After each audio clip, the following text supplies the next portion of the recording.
Today I'm going to be racing a half marathon in an absolutely stacked field. There are multiple Olympians lining up against me today, and I am not tapering going into this race. I'm in week 3 of London Marathon training, so this one is gonna hurt. Where are we going? We're going to Mesa. To do what? Some running. Ah. Yes. The taxi's here. Should we go get in the taxi? You mean John? Yeah. Okay, yeah. Let's go.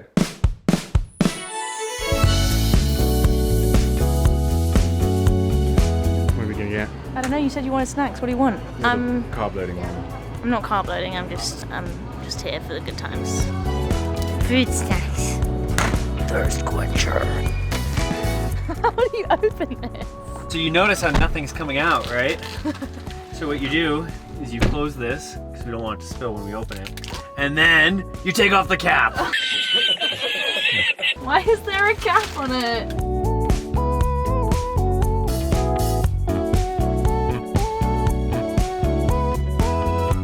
What are we doing? Something? What are we doing? Something. What are we doing? You asked me to say something. Yeah, but what are we doing? We are going to the Expo. I'm gonna fucking drop both of them off, and they're not going home. We come in backwards, we get blocked by a 14-year-old child, now we find the number. Have you been in an expo before? No, Daniel, I haven't. This is my first actual expo.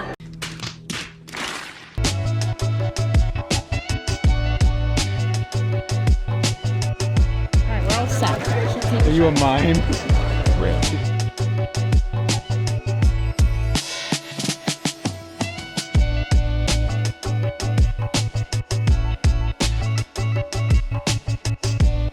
Going to buy water, Why? put in my drinks, so that we can go back to the expo and drop my drinks off. Yes, I forgot. Got the water, got the goods. This is what's actually going in my drink bottles for tomorrow. Milk. You heard it here first. The back of a car. You wanted behind the scenes of what it's really like to be a pro athlete. This is the true glamour. John, wait, so how did you get injured like hours before the race, Phily? My coach actually decided to run me over. Yeah, oh, actually, I think that kind of hurt my Achilles a little bit. Ooh, ow.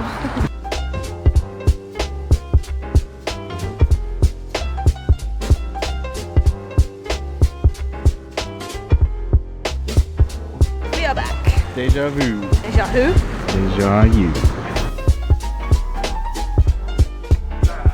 Oh my god, it's huge. It's way longer than I thought it was. That's what she said.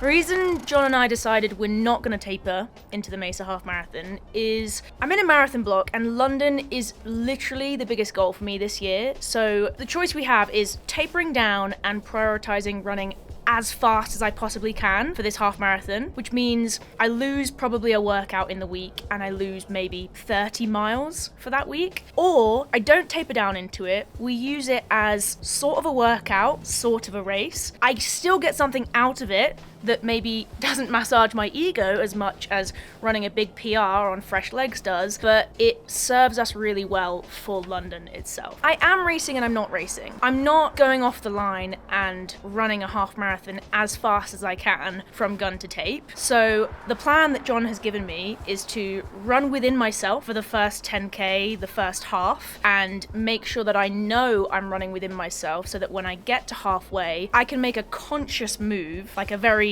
clear move forward that means that I'm then racing the second 10K. It scratches that itch of racing, but it's also a very positive way of running a race. And off the back of DNFing my last race back in December, I entered a 10K and didn't manage to finish it. I think he's also thinking of what's going to make Philly feel good and what's going to be a confidence boost, whilst also allowing me to still learn something from the race as a kind of a whole experience. Absolutely. Like, I think if you do this sport, if you're a pro you're a runner, like you're a competitive person, full stop. So knowing that A, I could have tapered down for this and had fresher legs and run a lot faster, and B, if I threw the plan out the window, I could probably still run quite a bit faster. That's difficult, but I'm very bought into John's vision for this, and I understand the reasoning behind not tapering down, not racing it from the gun, and still getting a really good quality day in. Like, we're gonna hit 20 miles for the day if this all goes well, with a big cool down afterwards, and that's gonna mean a lot more for London, still having a solid race in that second half, than, you know, running a pretty average time that would still be a PB for me, and kind of losing half a week's training for this block. So difficult to park the ego, but looking at the bigger picture, I know that it's necessary. Fingers crossed I can do it. Let's wait and see.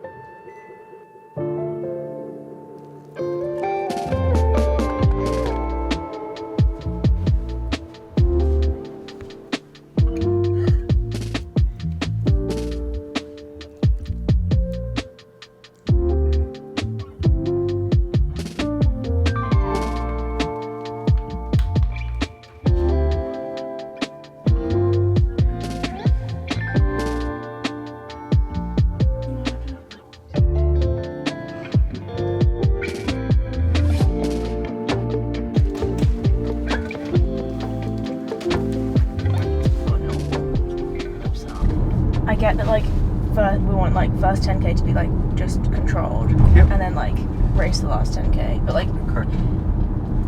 going from, like, the transition from that to, do you want it to be, like, just, like, using, like, a K to, like, build into it, I'm guessing? Yeah, like a K to build into it.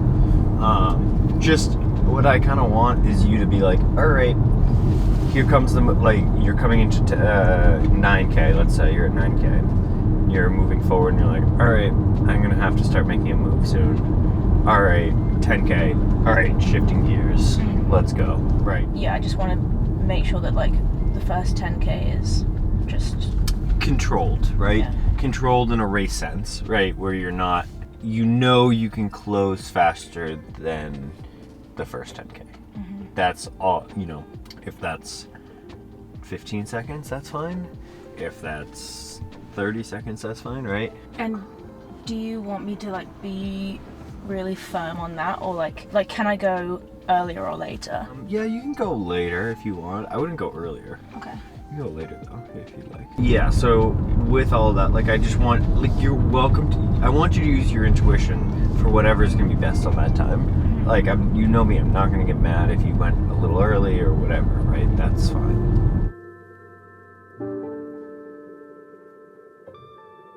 So honestly, one of the things I hate about, like, these bigger road races, I guess this isn't like a huge one, but it's just because it's in a warm place, but because they start so early, I don't mind that, but the fact that it's dark is just so jarring, and it makes me, like, more nervous, weirdly. Like, at least in Berlin the sun was coming up, You know what's but even like more Houston, jarring? Seville, like, it was like pitch black, and you're just there like, ah.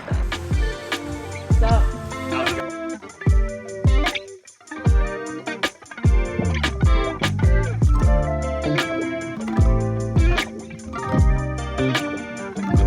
Rate my toilet experience?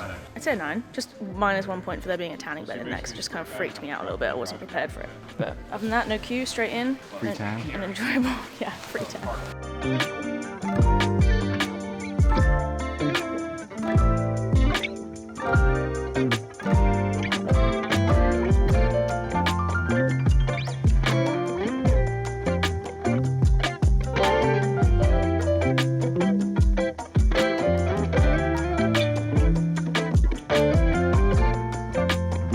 All right, John, what are the vibes? How are we Vibes feeling? are good. We're just chilling, having a good day. Ready for the gun to go off 15 minutes late.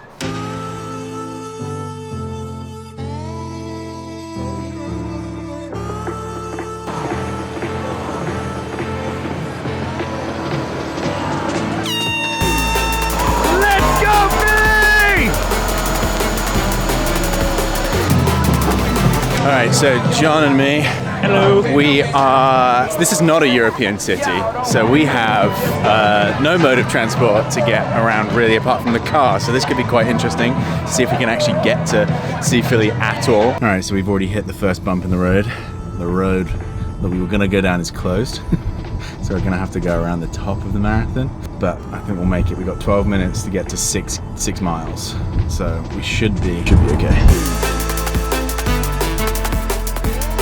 So this is crazy. We have managed to get to mile 6 and we are literally parked here and the race is there. This is a filmer's dream. Let's go, Rory, come on! Lovely stuff. Let's go, Ali. Let's go, Philly. Looking smooth. Lovely stuff. There we go. So a really quirky thing about this race is that the marathon, the half marathon and the 10K are all set off at the same time, which means if you are in the lead packs, the faster elite people, you will hit the back end of the shorter distance that you're behind. So I'll show you. That is the back end of the 10K that Philly is going to be coming into in the next few miles. So not only is the plan to pick it up, the plan is also to be dodging a lot of people.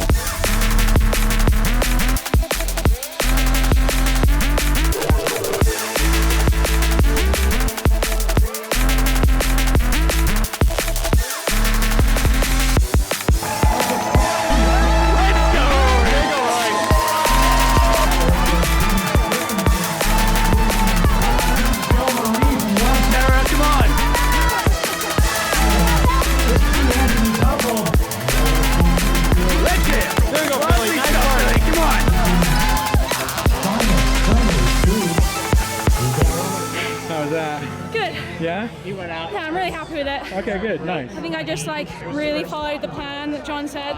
First 6 miles was really controlled, averaging kind of probably 5:35, 5:36. Not easy, but I felt like I was doing a workout. And then I pressed on from there.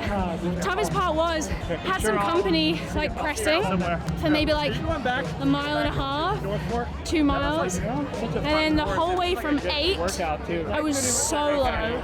And I didn't catch another runner in the half until 12 miles. Great practice for London. Really good practice. So I was just grinding away on my own for 4 miles. And I was watching the guys in front and I was counting every other breath, which I think is a second. If I saw them pass a cone, I'd count. Am I right? They got 40 seconds on me. And then it would be 25 seconds. And I caught 2 of them at 12. And then after that, I was just hammering it. I think I split it pretty quick at the end. Really just pushing it the last couple of miles. No, I think that's excellent. I felt it really was an strong ideal at the end. situation, it sounds like, but Yeah. it sounds like this is pretty ideal. It's similar to, in all honesty, when we were in Falmouth. Yeah. I'm hearing similar things of positivity. But I felt way stronger today than I did there. Especially at the end. I wouldn't be surprised if that last split was the same or if not faster. Yeah. I just felt really strong at the end. I honestly feel if I'd have had company in those few miles, it would have been 72. Honestly, I think you would have PR'd, yeah. Yeah. But that's great. To be 2 weeks into a block and to be basically if we'd have tapered down, I'd have been in PR shape. That's great. Weird PR shape. We didn't taper down. Yeah, true, yeah. I'm gonna run 95 this week and it doesn't feel like it. My legs feel fine, so. Yeah. I'm super stoked. Yeah, no, we're I gonna do think better than that. I think it's just what I needed.